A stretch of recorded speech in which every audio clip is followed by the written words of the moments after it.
A e dini që emri juaj Vjosa është si lumi Vjosa, lumi më i egër në Europë? Po mirë, si e keni mbajtur gjitha të lumë brenda vetes?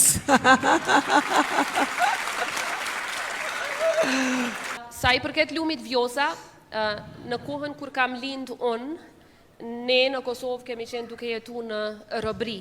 Dhe në atë periudhë dhe ka qenë e pamundur që ta vizitojmë Shqipërinë, sepse për shkak të regjimit të Miloševićit kemi qenë të izoluar, ne si fëmijë nuk kemi pasur të drejtën as të shkojmë në shkollë, sepse dhe ajo e drejtna është mohuar. Kështu që prindërit tanë, përveç që kanë luftuar, i kanë rezistuar atij regjimi, kanë sakrifikuar gjithçka, në të njëjtën kohë edhe mbrojtjen e identitetit shqiptar e kanë bërë edhe nëpërmjet emrave të fëmijëve të tyre. Pse të rriturit nuk mund të ndalën së luftuarit, kur ne fëmijët dim se të luajmë edhe kur jemi ndryshe?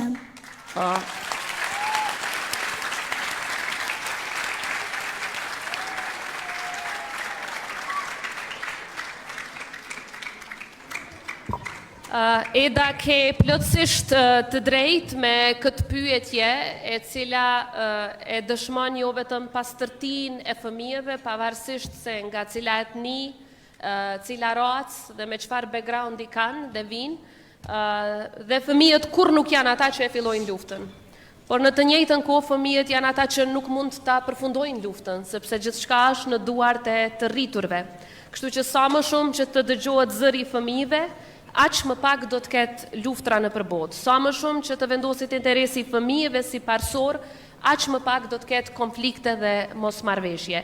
Por shumë të rritur fatkeqësisht e harrojnë këtë përgjatë rrugës, kështu që ne duhet t'ua përkujtojmë që pavarësisht se jemi ndryshe, asnjëherë nuk duhet ta harrojmë ose anashkalojmë humanën brenda nesh. Në të njëjtën kohë, ne duhet ta kujtojmë sot që ka shumë fëmijë që janë në treva të luftës dhe që nga këtu, nga Kosova, të dërgojmë gjithë dashurinë dhe mbështetjen tonë për ta, sepse ata janë duke vuajtur shumë sot. Dhe e fundit, si popull shqiptar, asnjëherë në historinë tonë ne nuk kemi filluar luftra. Dhe kjo është diçka që na bën shumë krenare. Ka të tjerë që na kanë luftuar, ka të tjerë që na kanë luftuar dhe natyrisht që ne e kemi mbrojtur veten, i kemi mbrojtur fëmijët tanë, e kemi mbrojtur pragun e shtëpisë. Mirë po është një veti shumë e mirë e popullit tonë që asnjëherë, asnjë centimetër të tokave të huaja nuk kemi synuar ta pushtojmë, por vetëm ta mbrojmë atë që i takon tokave tona, edhe që dëshirojmë që si trashëgimi t'ja lëmë fëmijëve tanë. Shumë bukur. Una nuk kam takuar ndonjëherë as president as bret, po ti ke takuar shumë. Më thuaj të vërtetën, cili prej tyre të ka lënë pa fjalë?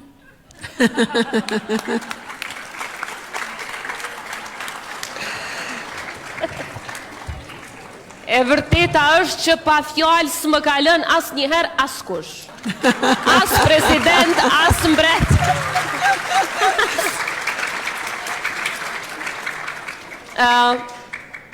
Në qoftë se punon shumë, në qoftë se mëson shumë në shkollë, dhe kjo vlen për të gjithë fëmijët, edhe ju një ditë do të bëheni president, kryeministra, lider të shteteve tuaja, qoftë në politikë, qoftë në fusha të ndryshme, dhe edhe ju do të keni mundësinë që të udhëheqni shtetet tuaja, të punoni për qytetarët dhe për më të vegjlit, po edhe të takoni shumë miq e shumë partner në për shtetet të ndryshme.